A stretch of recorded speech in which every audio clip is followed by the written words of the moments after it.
Welcome to Skybridge, your daily dose of gripping news. We uncover bold, bizarre, and breaking stories from criminal cases to celeb scandals. Our channel isn't just reporting, but also deciphering the news with insight and attitude. Real talk on real issues with real-time updates. Subscribe and dive into the story. Stay together, stay on course, do your work, protect the South Africans as you are called upon in terms of the Constitution, and focus on doing your work. While matters that have come to light will be attended to. Now, turning to firearm destructions, we will be today destroying 12,499 firearms and parts of the firearms weapons that once fueled terror to our society. This act is not just symbolic, it's a strategic blow against the crime that threatened the safety of our people. Earlier this year in February, we destroyed 16,049 firearms, including today's operation. The total number of firearms and parts obliterated by SAPS over the past 5 years stand at 291,993. These are firearms taken out from the streets and destroyed, and they will never go back to the street. Each one represents a potential life saved, a family spared from grief, and a community fortified against chaos. With the firearms that we are destroying today, just to indicate where they come from, Gauteng brought in the majority of the firearms with 5,099, followed by the Western Cape with 2,333, KwaZulu-Natal with 1,574. 1,332 firearms were from the Eastern Cape and 460 from the Free State. Limpopo brought in 343 and Mpumalanga contributed 519 each of these firearms, while Northwest contributed 417, Northern Cape 322. From April 2019 to date, a total of 292,092 firearms have been destroyed through the firearm destruction operations. As you are aware, firearm remains the most preferred weapon in terms of serious and violent crimes, especially murder and attempted murder, countrywide, but more so the provinces which contribute majority of the crime in South Africa, which is Gauteng, Western Cape, Eastern Cape, and KwaZulu-Natal.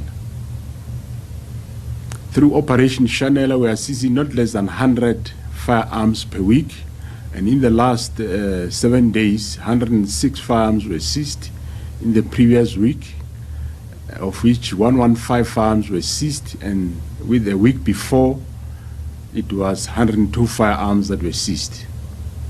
Of course, these firearms, yes, some of them come from stolen and robbed from law enforcement agencies, but some of them come from the firearm owners in the country, where they get stolen and or robbed from citizens.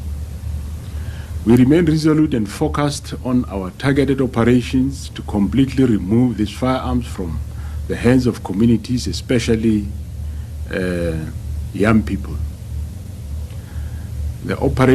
Our high-density Operation Chanela, continued to yield desired results. We are forever grateful that within our ranks we have dedicated members that are equal to the task. You must have seen the past week where we had takedowns of a same route to Gauteng, those that ran away from that specific operation. they were arrested along the way, taken down while coming back to Gauteng. As we know that alcohol is the biggest contributor when it comes to main causes of conduct crime such as serious and violent crime, including assault, sexual offenses, and murders. From the beginning of the new financial year, starting 1st April 2025 to date, 4,669 unlicensed legal premises has been shut down in the country, with firearms being the biggest contributor for murders in the country. It is encouraging to note that 1,586 illegal firearms has been removed off from our street in the past 3 months. A total of 210,532 suspects were arrested for various crimes ranging from murder, rape, assault GBH, illegal possession of firearms and ammunition. The following arrests were also made since April to date: 30,000 suspects found in possession of drugs, 11,217 arrested for driving under the influence of liquor, 3,290 for dealing in drugs, illegal dealing in liquor, murder 2,225, attempted murder 1,819, and 2,611 were arrested for rape. In terms of seizures, 626 explosives used mostly in cash in transit heist and ATM bombings and illegal mining have been seized. And a total of 907 hijacked and or stolen vehicles have been recovered in the country and also at our borders. With regard to GBV and F, as part of the ongoing government-led campaign against gender-based violence and femicide, between April and May, 416 GBV perpetrators were sentenced to time in prison. 57 of them were handed down life sentences. 43 were handed down 20 years and above.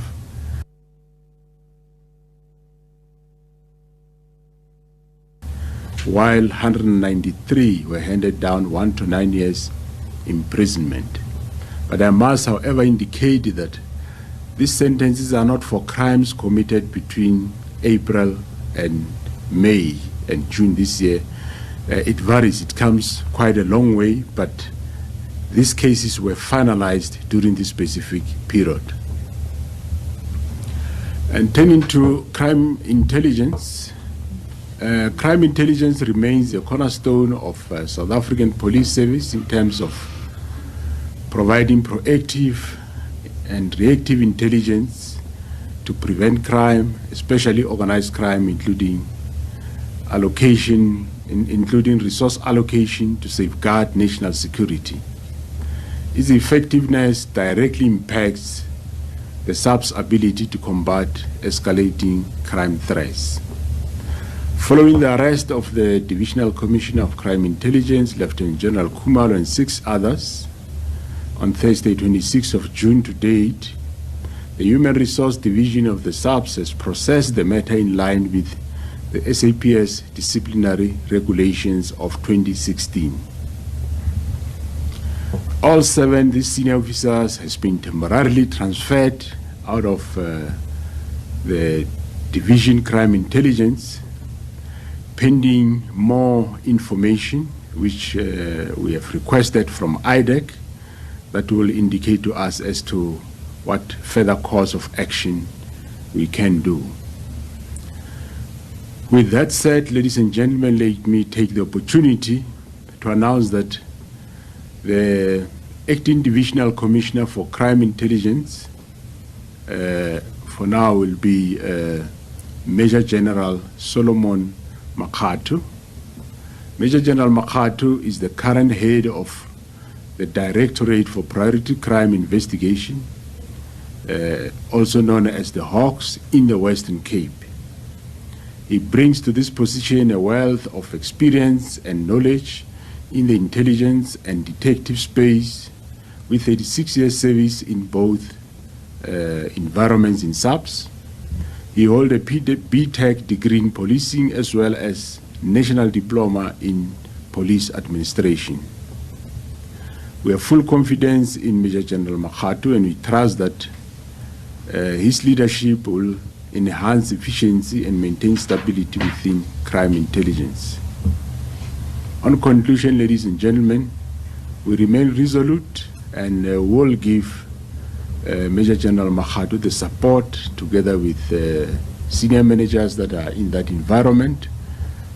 For us as management, this is a pivotal moment. We will be judged, of course, by resolve and to adhere to the law and our unwavering commitment to service. We have full confidence in members of SAPS to serve with honor on a daily basis. We draw strength from their daily commitment and exemplary service to communities.